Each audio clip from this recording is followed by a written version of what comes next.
బాధ పెట్టడానికి చాలా తేలిక మార్గం ఏది అంటే మాట. మాట చేత పెట్టినటువంటి బాధ అంత కష్టంగా ఉంటుంది. అందులో మీరు ఎవరి విషయంలో మాట్లాడుతున్నారు అన్నదాన్ని బట్టి ఆ పాపం విపరీతంగా పెరిగిపోతుంది. నేను మీతో ఒక మాట చెప్పాలి అంటే, సాధారణంగా మనం చేసినటువంటి హింస వల్ల పాపాన్ని మూట కట్టుకుంటాడు. అది ఒక కోణంలో ఉంటుంది. తాను చెయ్యకూడని పనిబడి చేశాడు అనుకోండి, ఒక ప్రాణిని బాధ పెట్టాడు, ఓ కుక్కలా వెళ్ళిపోతుంది. నా చేతిలో కర్ర ఉంది, నా చేతిలో కర్ర ఉంది కదా అని అలా వెళ్ళిపోతున్న కుక్క మీదకి విసిరితే దాని కాలు విరిగింది అనుకోండి, కాలు విరిగిన కుక్క ఎంతకాలం నిష్కారణంగా నేను కొడితే బాధపడిందో అంతకాలము నేను కూడా కాలు విరిగి బాధపడాలి. ఇప్పుడు ఈశ్వరుడు ఏం చేస్తాడంటే కర్మాకర్మ ఫలప్రదాత. అందుకే కాల కలయతామహం అంటాడు భగవద్గీతలో కృష్ణుడు. నువ్వు జీవుడిగా ఎప్పుడు ఏం చేశావో నాకు తెలుసు, కాలం నందు లెక్క కట్టి ఫలితాన్ని ఇస్తానంటాడు. కాలో హి బలవాన్ కర్త సతతం సుఖ దుఃఖయో నరాణం పరతంత్రాణం పుణ్య పాపానుయోగత అంటాడు దేవీ భాగవతంలో వ్యాస భగవానుడు. కాలము మహాబలవత్తరమైనది. ఈశ్వరుడు కాలరూపంలో ఉండి గత జన్మలలో నేను చేసిన పాపపుణ్యాలు లెక్కలో పెట్టుకుని ఈ జన్మలో పాపానికి దుఃఖం ఇస్తాడు, పుణ్యానికి సుఖాన్ని ఇస్తాడు. లెక్క చెప్పి ఇవ్వవలసిన అవసరం ఆయనకి లేదు. చాటు నుండి ఫలితాన్ని ఇస్తాడు. చెట్టు చాటు నుండి రాముడు వారికి ఫలితాన్ని ఇచ్చాడు. ఆయన ఎదురుగుండా వచ్చి కోటేశ్వరరావు ఫలానా జన్మలో ఫలానా పేరుతో ఉన్నప్పుడు ఒక్కొక్కరిని కొట్టావాయ్, అందుకే నా ఫలితాన్ని వాడికి ఇస్తున్నాను, 11 గంటలకి నీ మోకాలు మీద కూడా దెబ్బ తగులుతుందో, మోకాలు మీద రేపి 3 రోజులు ఉంటుందో, అప్పుడు కుక్కకు 3 రోజులు ఉందో, ఇన్నైనవి చెప్పకల మోకాలు పెట్టేట్టు చేస్తాడంతే. అది ఈశ్వరుడు అంతే. ఆయన శాసకుడు, ఒకరికి చెప్పవలసిన అవసరం ఆయన ఉండదు. కానీ కర్మ ఫలితం మాత్రం నడిచి వెళ్ళిపోతూ ఉంటుంది. ఇందులో మీరు ఒక్క విషయాన్ని జ్ఞాపకం పెట్టుకోవాలి. నేను కుక్కని కొట్టాను అనుకోండి, అది మళ్ళీ ఆ దెబ్బ రూపంలో నన్ను బాధిస్తుంది. ఇప్పుడు నేను ఈ జన్మలో భక్తిగా ఉన్నాను అనుకోండి, ఈశ్వరా ఎప్పుడో తప్పు చేసి ఉంటాను, లేకపోతే ఎందుకు మనుష్య జన్మ వస్తుంది? మనుష్య జన్మ అంటే పాప ఫలితం పుణ్య ఫలితం రెండు అనుభవించాలి. కానీ తండ్రి బాధ పెట్టకు, బాధ పెట్టావనుకో నీ పాదములు యందు అనురక్తి తగ్గిపోయి ఆ బాధ గురించి ఆలోచిస్తాను. వద్దు, నా పాపములు క్షమించన్నాను అనుకోండి, అలా కుదరదు. చేశావు కాబట్టి ఫలితం అనుభవించాలంటే ఇప్పుడు నీ చేసిన కర్మ గొప్పదవుతుంది. ఈశ్వరుడు గొప్పవాడు. వాడు ఈశ్వరుడు ఏం చేస్తాడంటే భక్తితో జీవనం చేస్తున్న వాడి యొక్క కర్మ ఫలితాన్ని తగ్గిస్తాడు. అందుకే నమశివాభ్యాం అశుభాపహాభ్యాం అని ఆపదామపహర్తారం దాతారం సర్వసంపదాం ఈ శ్లోకాలు ఎందుకు వచ్చాయి? ఇప్పుడు నేను భక్తితో ఉన్నాను, గత జన్మలలో చేసిన పాపానికి ఫలితం ఇవ్వవలసిన సమయం ఆసన్నమైంది. నేను గుండెలు బాదుకుని ఏడవలసినటువంటి పరిస్థితిని ఈశ్వరుడు కల్పించాడు. వీడిప్పుడు మారాడు, నన్ను నమ్మాడు, నీ చెప్పినట్టు బ్రతుకుతున్నాడు. కాబట్టి వీడి కష్టాన్ని తగ్గిస్తానని పాము కలవలసిన వాడిని చీమతో కల్పించి విడిచాడు. అది ఆయన శక్తి, ఆయన ఈశ్వరుడు. ఆయన అలా ఎందుకు చేశాడని అడగడానికి ఆయన అసలు ఎందుకు అలా చేశాడో మనకి తెలుస్తుందా? చేసిన కర్మ తెలియదుగా. నాకే తెలియనప్పుడు ఇంకొకరికి ఎలా తెలుస్తుంది అడగడానికి? అది ఈశ్వరత్వం అంటే. కాబట్టి ఒక్కొక్క తప్పు పాపాన్ని మాత్రమే ఇస్తుంది. మహాభక్తులైనటువంటి వారి జోలికి వెళ్ళారనుకోండి, అది ఎంత ప్రమాదాన్ని తీసుకొచ్చేస్తుందంటే యుక్తాయుక్త విచక్షణ లేకుండా, శాస్త్రం మీద సరి అయిన అవగాహన లేకుండా, విషయం గురించి సక్రమంగా తెలుసుకోకుండా కేవలము అవతల వారిని బాధ పెట్టడానికి దంపరితనంతో ప్రవర్తిస్తే భగవంతుడు ఏం చేస్తాడంటే అవతారంగా కిందకు వచ్చేస్తాడు. అవతారము అన్న మాటకు అర్థం ఏంటో తెలుసా? తార అంటే ఎక్కడో ఉండడం, తారస్థాయిలో పాడాడంటారు. అవతార వ్యతిరేక పదం. మాంసనేత్రంతో చూడడానికి యోగ్యంగా కిందకు వస్తాడు. ఏదో చక్షుతో అన్నాను అనుకోండి, అందరికి అర్థం కాదు. మాంసనేత్రము ఏం బెగబెట్టి గుండెలు బాదుకోక్కర్లేదు, అర్థం అవడానికి ఆ మాటే వాడాలి. మాంసనేత్రంతో చూడడానికి యోగ్యంగా కిందకి దిగి వస్తాడు. ఇప్పుడు ఎందుకు వస్తాడో తెలుసా? అసలు ఆయన అలా రావడానికి కారణం ఏంటో తెలుసా? ఆయనే చెప్పుకున్నాడు, పరిత్రాణాయ సాధూనాం, పరమ భాగవతోత్తములైన వారిని రక్షించడానికి వస్తాను. అలాగా వినాశాయ చ దుష్కృతాం, ఆ వాళ్ళని బాధ పెట్టిన వాళ్ళని చీల్చి చెండాడడానికి రూపంతో కిందకు వచ్చేస్తాడు. అంటే ఈశ్వరుడు కూడా ఉద్వేగం పొందేది ఎప్పుడు అంటే భాగవతుల జోలికి నువ్వు వెళ్ళావా, ఆ హింస కట్టి కుడిపేస్తుంది, ఈశ్వరుణ్ణి దింపేస్తుంది భూమి మీదకి. అంత క్రోధానికి కారణమవుతుంది. అది సామాన్యమైన దోషం కాదు. అందుకే ఎప్పుడైనా సరే భగవంతుణ్ణి నమ్ముకున్న భక్తుల జోలికి వెళ్ళేటప్పుడు 1కి 10 మార్లు ఆలోచించుకుని వెళ్ళు అని చెప్తారు. మారీచుడు రామాయణంలో రావణాసురుడితో మాట్లాడుతూ అంటాడు, సీతాపహరణం చెయ్యి, సీతాపహరణం చెయ్యి అన్నాడు. అంటే మారీచుడు అన్నాడు, ఏమిటో సీతమ్మను అపహరించి తెమ్మంటున్నావు, అంత తేలిక అనుకుంటున్నావు, ఆ దోషం ఉట్టినే పోతుంది అనుకుంటున్నావా? సీతమ్మను అపహరించి తెస్తే, రాముడు కనపడకపోతే, సీతమ్మ ఏడిస్తే, సీతమ్మ కన్నుల వెంట నీటి చుక్క పడితే రావణ నువ్వు ఒక్కడివే చచ్చిపోతావనుకుంటున్నావేమో. వెతికి వెతికి వేటాడేస్తాడు రాముడు.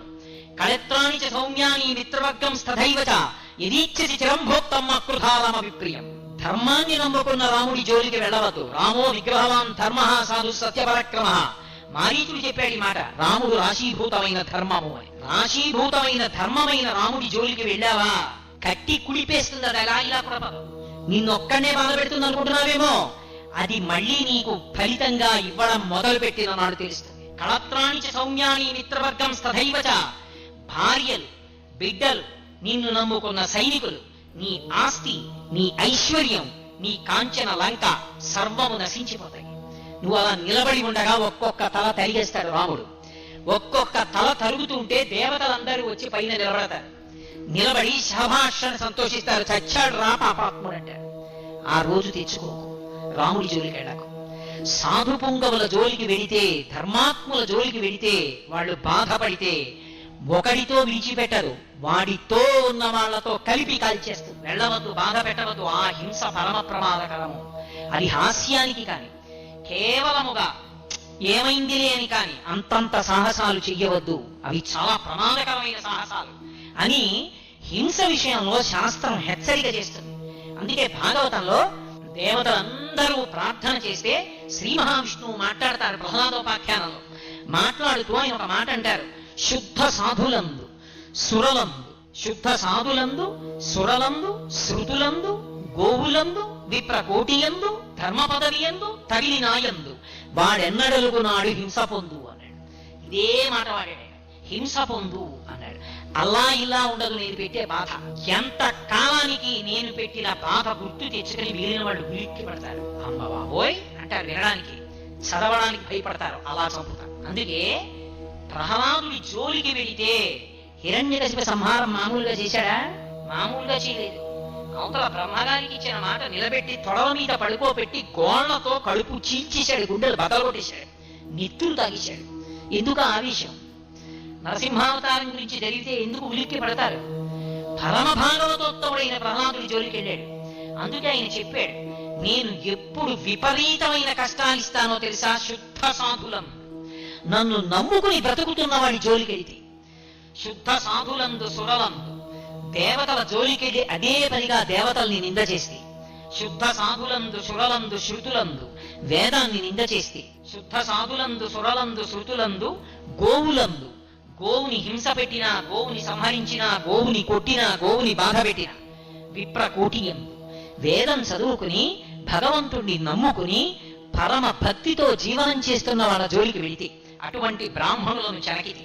విప్రకోటియందు, ధర్మ పదవియందు, ధర్మం జోలికెళ్ళి ధర్మాన్ని పాడు చేస్తే. తల్లి నాయందు, చిట్ట చివరికి నన్ని ధిక్కరిస్తే. తల్లి నాయందు వాడెన్నడలుగునాడు హింస పొందు. వాడు ఎప్పుడు వాటి జోలికెళ్ళి పాడు చేస్తాడో ఆనాడు వాడు హింస పొందుతాడు. అంటే విడిచిపెట్టడం అన్న మాట ఉండదు. వాడు పడిన కష్టాలు జ్ఞాపకం తెచ్చుకొని మిగిలిన వాళ్ళు ఒళ్ళు దగ్గర పెట్టుకునేటట్టు చేస్తాను. తస్మాత్ జాగ్రత్త అన్నాడు. అందుకే హింస చెయ్యడం అనేటటువంటిదే పరమ ప్రమాదకరం. ఆ హింస పెద్దలైనటువంటి వారు, పరమ భాగవతోత్తములైనటువంటి వారి జోలికి వెళ్ళేటప్పుడు 1కి 10 మార్లు ఆలోచించి వెళ్ళాలి. లేకపోతే అక్కరలేనటువంటి కష్టాలన్నీ వస్తాయి. అక్కడతో పోదు. శాస్త్రం చెప్పిన మాట ఏమిటో తెలుసా? ఎవడు పరమ భక్తుడైనటువంటి వాడి జోలికి వెళ్ళి వేటాడతాడు. వేటాడడం అంటే అదే పనిగా ప్రయత్నించడం, ఆయన్ని బాధ పెట్టడానికి. ఆ పాపాన్ని ఈశ్వరుడు లెక్కలో పెట్టుకుంటే నేను ఎన్ని ఫలితాలు ఇస్తానని చెప్పాడో తెలుసా? అలా చేస్తే ఇదే మాటలు వాడారండి పోతన గారు భాగవతంలో. వెదకి వెదకి దైత్య వీరులు సాధు పురుషుల నడప వారి బలములు అనగిపోయి సిరియు యశము ధర్మంబు ఆయు భద్రంబు ఆర్యహింస చేత ననగు కాదే. ఇది భాగవతం యొక్క తీర్పు. ఆర్యహింస, ఆర్యులు అంటే భగవంతుణ్ణి నమ్ముకుని బ్రతుకుతున్నవాళ్ళు. వాడు అమాయకుళ్ళ చేతకాని వాళ్ళ కనిపించాడని నువ్వు భక్తుల జోలికి వెళితే ఎన్ని ఇస్తానని చెప్పాడో తెలుసా? వెళ్ళావు కాబట్టి నీకు తెలియదు, నీ బలం అణిగిపోవడం ప్రారంభమైపోతుంది.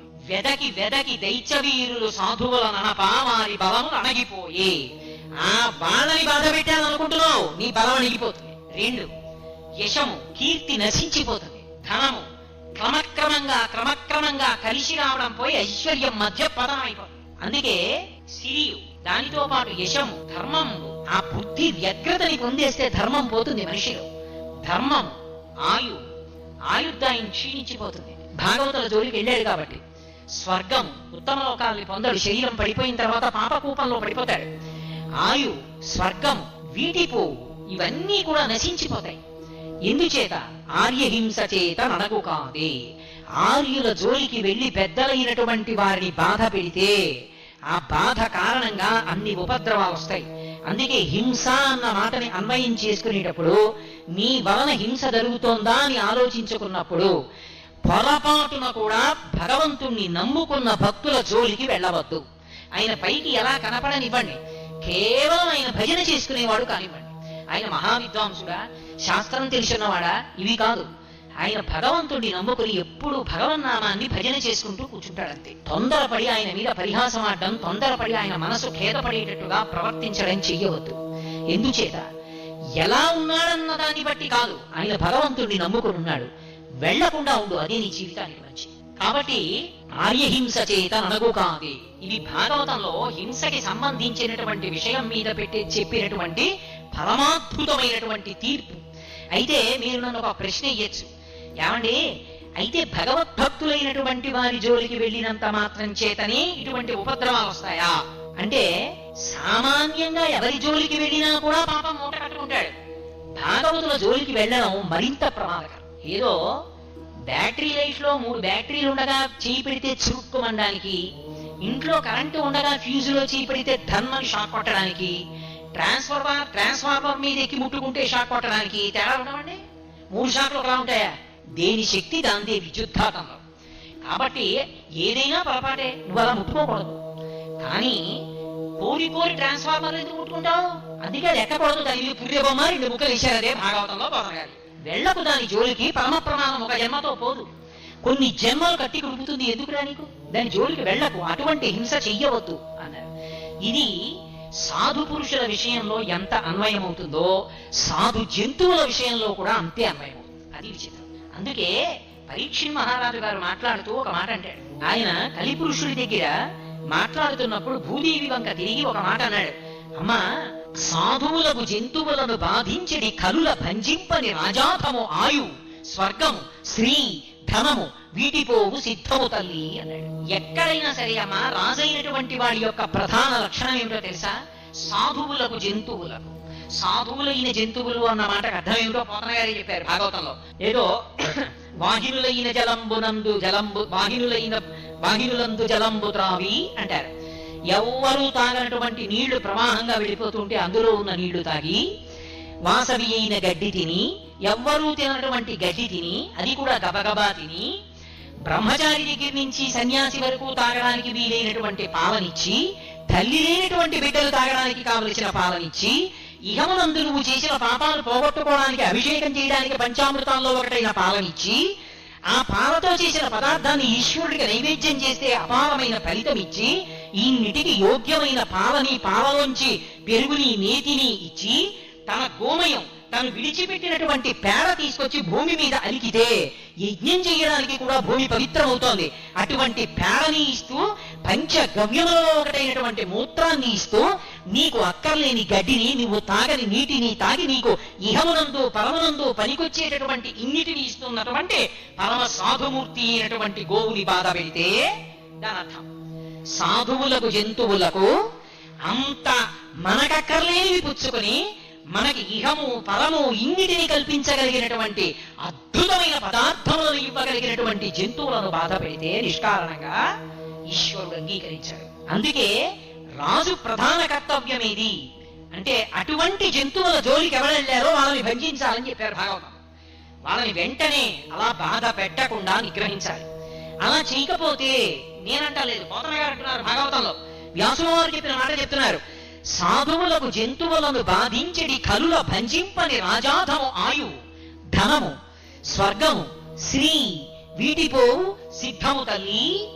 అమ్మా, ఎప్పుడైనా సరే సాధువులైన జంతువుల్ని బాధ పెట్టేటటువంటి కలులను భంజింపనటువంటి పరిపాలకుడు ఎవరుంటాడో అటువంటి వాడి యొక్క ఆయుర్దాయము నశించిపోతుంది, అటువంటి వాడి యొక్క ఐశ్వర్యము పతనమైపోతుంది, అటువంటి వాడికి శరీరం పడిపోయిన తర్వాత ఊర్ధ్వలోకవాసం ఇవ్వరు. అందుకేనమ్మా లోకంలో దుష్టజన నిగ్రహంబును, శిష్టజనానుగ్రహంబును, నృపులకు స్రష్ట విధించనని పురాణ ద్రష్టలు చెప్పెదరు, ఇది సత్యము తల్లి అంటాడు. ఒక రాజు ఏం చెయ్యాలి అంటే దుష్టులైనటువంటి వారిని భంజించాలి, సాధు పురుషులైనటువంటి వారిని రక్షించాలి. దుష్టులను భంజించి శిష్టులను రక్షించకపోతే ఆ రాజు రాజు అని పేరు తెచ్చుకోలేడు, ఆయన భగవంతుని చేత అనుగ్రహింపబడడు. అందుకే హింస అన్న మాటలో ప్రభువు దగ్గర నుంచి సామాన్యుడి వరకు కర్తవ్యతానిష్టతో చూసుకోవలసినటువంటి అవసరం ఉంటుంది. ఇది నేను చెయ్యాలా చేయకూడదా పరమ జాగ్రత్తగా చూడాలి. నిష్కారణంగా మాటలతో బాధ పెట్టడం అలవాటు చేసుకున్నాడు అనుకోండి, దానికి బాధ పెట్టడమే ప్రయోజనం తప్పించి అందులో ఏదో శాస్త్రం చెప్పడమో లేకపోతే ఏదో మంచి విషయాన్ని మాట్లాడటమో అది కాదు. కేవలం అవతల వారిని బాధ పెట్టడమే ప్రయోజనంగా బాధ పెట్టాడనుకోండి తన మాట చేత, అది పరమ ప్రమాదకరమైనటువంటి విషయం. అటువంటి పనులు చెయ్యకూడదు. చెయ్యకుండా ఎప్పుడూ కూడా వాక్కుని నిగ్రహించుకోవాలి.